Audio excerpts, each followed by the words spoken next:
May nagtanong sa akin, Attorney, paano po pag napadala ng demand letter?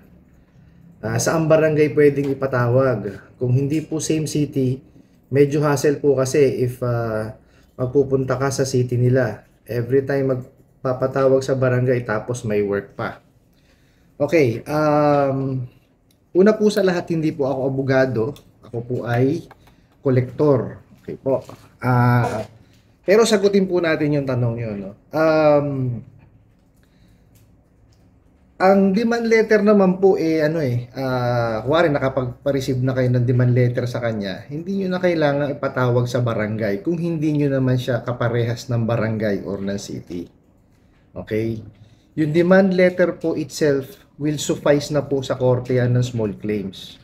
Kasi po, ang rule po is, pagka parehas lang po kayo ng city, no?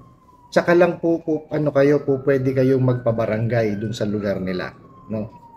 Doon po sa lugar nila niyo ipababarangay, hindi sa lugar niyo, ha. Doon po sa lugar nila. Okay po.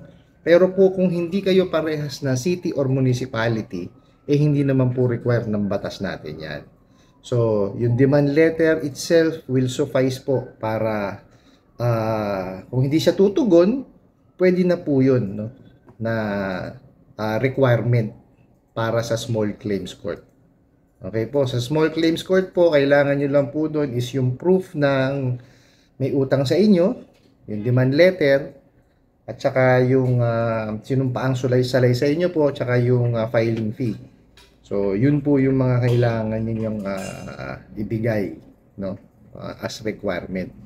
Kagaya ulo ulit ng sinabi ko kanina, hindi nyo na kailangan ipabarangay kung hindi naman ho kayo parehas na city. So, hindi ho siya requirement. Ano po? I hope nakasagot ko po yung inyong katanungan at kunin ko na po itong opportunity na to para magpasalamat po sa lahat ng sumusuporta. Lalo ngayon po, no, talagang lumalaki na po yung ating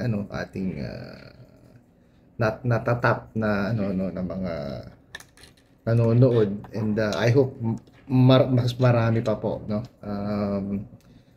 Hanggang sa muli po. Yun lang.